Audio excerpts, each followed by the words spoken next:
Bismillahirrahmanirrahim. Assalamualaikum warahmatullahi wabarakatuh. Bismillah walhamdulillah wassalatu wassalamu ala rasulillah Muhammad ibn Abdullah wa ala alihi wa sahbihi wa mawala. Asyhadu an la ilaha illallah wahdahu la syarika lah wa asyhadu anna sayyidina Muhammadan abduhu wa rasuluh la nabiyya wa rasula ba'dah. Fadilatul kiram Ustadzah Dr. Rida Darmawati Al-Magistir. Kemudian teman-teman yang menonton video ini, mudah-mudahan kita semuanya dalam lindungannya Allah Subhanahu wa taala. Amin. Strategi pembelajaran metode Al-Miftah lil Ulum dalam pembelajaran bahasa Arab pada Maharah Tarkib. Kita akan lanjut pendahuluan.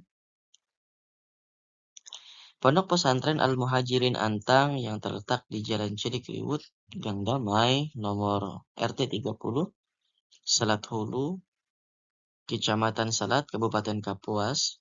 Pondok pesantren Salafi yang terletak di tengah kota ini, yang dipimpin oleh beliau Abi Hasanuddin. Madrasah yang terdapat pada pondok pesantren tersebut meliputi MI Al-Muhajirin, MTS Al-Muhajirin, kemudian MA Al-Muhajirin, dan Madin Al-Muhajirin.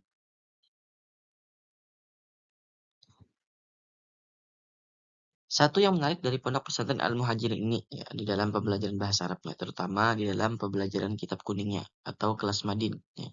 Di kelas Madin itu mereka membagi dua kelas. Yang pertama ada kelas takhasus dan kelas campuran. Kelas takhasus itu apa? Kelas takhasus itu khusus untuk mereka yang hanya ingin mempelajari kitab-kitab saja, tanpa mempelajari formalnya. Kemudian waktunya mereka itu dari pagi sampai zuhur itu kitab, kemudian dilanjutkan lagi setelah zuhur sampai sore itu kitab, full kitab. Itu untuk kelas takhasus. Sedangkan kelas campuran ini dari pagi sampai siang nanti mereka belajar kitab. Kalau yang kelas Madin nanti siang sampai sorenya itu kelas formal ya. Ada MI, kemudian MTS dan MA Al-Muhajirin. Seperti itu. Jadi dibagi dua sesi pembelajarannya untuk kelas campuran. Jadi pagi untuk Madinnya, siangnya kelas formal. Oke, kita lanjut pada latar belakang masalah.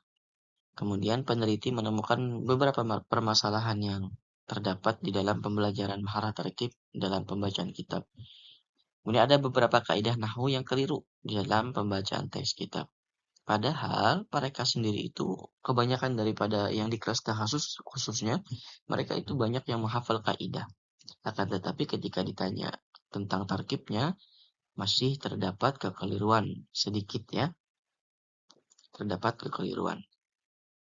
Waktu itu peneliti meneliti ke Pondok Pesantren Al-Muhajirin Antang, bertemu dengan beliau pengajar daripada kitab kuning.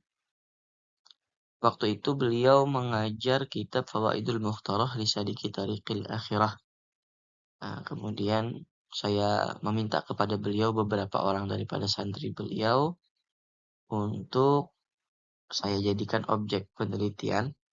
Ya. Kemudian beliau memberikan beberapa orang santri daripada beliau untuk ikut bersama saya.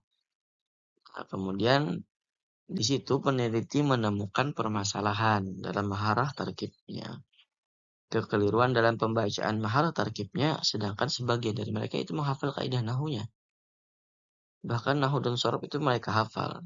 Tapi ketika ditanya, ini susunannya menjadi apa? Kenapa dibaca seperti ini i'rabnya? Itu terdapat kekeliruan di antara mereka.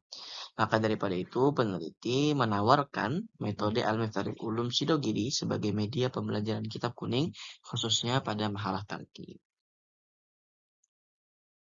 Metode Al-Miftah lil Ulum itu apa? Ya, pembelajaran kaidah bahasa Arab dengan menggunakan metode Al-Miftah itu tidak menggunakan bahasa Arab lagi seperti biasanya. Tidak full semuanya bahasa Arab. Karena metode Al-Miftah dikemas dengan menggunakan bahasa Indonesia, namun masih tetap menggunakan istilah-istilah yang ada dalam ilmu nahwu dan sorof. Sehingga siswa masih bisa mengikuti secara lanjut bila mana belajar sendiri atau mereka belajar mandiri kitab-kitab kaidah bahasa Arab. Saat selesai dan lulus belajar kaidah bahasa Arab dengan metode Al-Miftah. Ya. Kemudian pembelajaran bahasa asing, khususnya bahasa Arab, apalagi pembelajaran kaidah bahasa lazimnya secara berlangsung secara formal. Ya. Jadi formal kita mengaji misalnya menggunakan kitab Mutamimah bahasa Arab, semuanya dikaji dengan bahasa Arab semuanya. Kemudian dijelaskan. Full bahasa Arab, kemudian dijelaskan. Kemudian perlu diciptakan atau dikondisikan secara suasananya itu secara informal.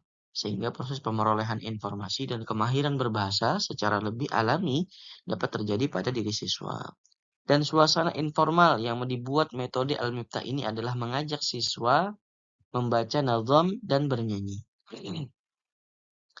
Jadi nazamnya dibacakan. Kemudian ada buku lagunya khusus. Nanti saya akan menjelaskan. Sehingga tanpa mereka sadari, mereka akan hafal dengan sendirinya kaidah berbahasa Arab karena sering menyanyikan lagu yang berisikan kaidah bahasa Arab tersebut. Oke.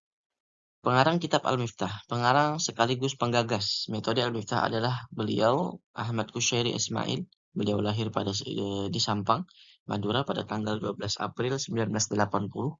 Beliau juga mondok di Sidogiri setelah menyelesaikan pendidikan sekolah dasarnya guna menambah pemahaman dan memperdalam ilmu agama. Kemudian sampai beliau mengajar pula di situ. Kemudian buku-buku Al-Miftah lil Ulum. Buku Al-Miftah lil Ulum itu terdapat 6 buku. Ya. 4 buku itu kitab Nahwu. 1, 2, 3, 4. Itu kitab Nahwunya. Kemudian yang berwarna kuning itu adalah kitab Sorabnya. Kemudian yang kecil itu Az-Zamahul Miftah. Itu buku-buku nazam dan buku lagu yang terdapat di sini, di buku kecil ini. Kemudian kita masuk lanjut. Nah, ini dia buku satu yang pertama. Di setiap buku nahwu, ya, di buku jilid 1, 2, 3, dan 4 itu terdapat peta konsep. Yang mana peta konsep ini mempermudahkan anak-anak untuk mempelajarinya, ya. Jadi peta konsepnya itu sudah sesuai. Jadi kalimat itu terbagi menjadi 3 isim, ada fiil, ada huruf gitu. Kemudian isim ghairu munsharif itu juga terbagi 2, ada ilat 1, ada ilat 2. Itu dirinci oleh beliau. Sama juga di buku yang kedua seperti itu. Kemudian buku 3 dan 4 sama di belakang halaman terakhirnya terdapat peta konsep. Yang mana peta konsep ini tujuannya adalah untuk mempermudah mereka.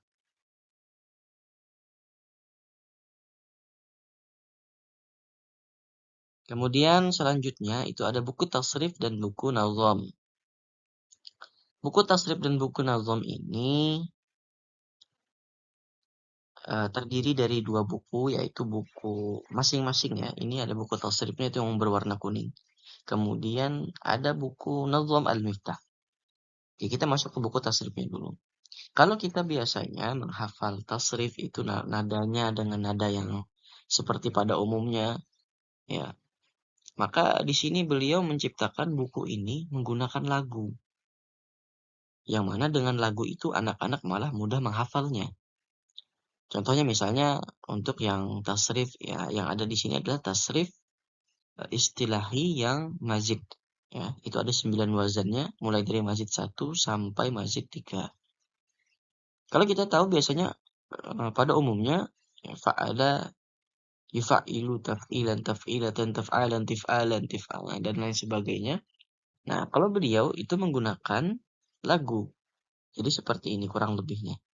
Fa'ala yufa'ilu taf'ilan taf'ilatan taf'alan tif'alan mufa'alan fahuwa mufa'ilun wa dhaka mufa'alun fa'il la tufa'il mufa'alun isim zaman makan sigatnya dan seterusnya.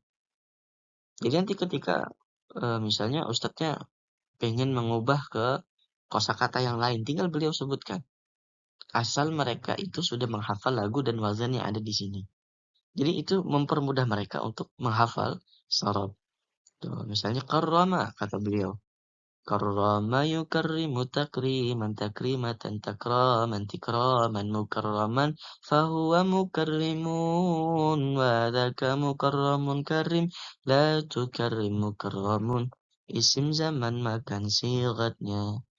Seperti itu. Itu untuk buku tasrifnya. Ini baik istilahi maupun lugawi.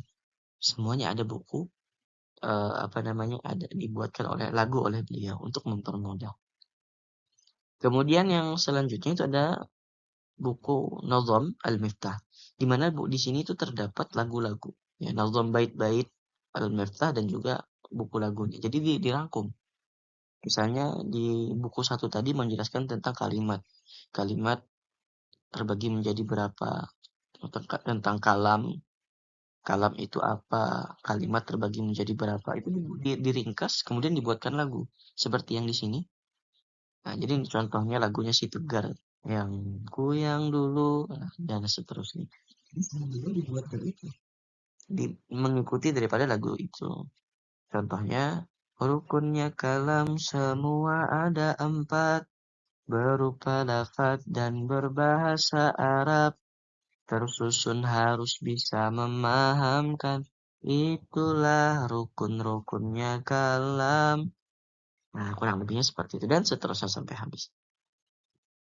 Jadi dengan lagu ini mereka itu memudahkan untuk menghafal kaidahnya dan juga ketika ditanya mereka hanya tinggal mengingat lagunya saja.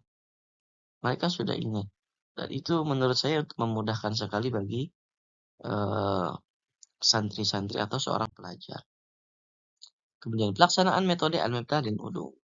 Pelaksanaan metode pembelajaran bahasa Arab dengan metode al-miftah lil ulum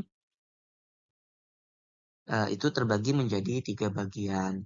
Oke, yang pertama itu adalah pendahuluan, kemudian kegiatan inti, kemudian ada juga terakhir yaitu penutup. Pendahuluan sebagaimana pada umumnya guru kemudian masuk ke dalam kelas, mengucapkan salam, kemudian membaca doa. Nah, di awal bagian buku tersebut terdapat wasilah ya terhadap guru-guru dan pengarang kitab-kitab yang terdapat di kitab Al-Miftah tersebut. Baca doa, kemudian menanyakan apa namanya? Materi yang telah berlalu, minggu yang lalu mungkin hari kemarin dan lain sebagainya. Kemudian setelah itu masuk kegiatan inti pembelajaran, kemudian setelah itu ada evaluasi dan penutup. Kemudian kita masuk ke bentuk evaluasi Al-Miftah lil Ulum.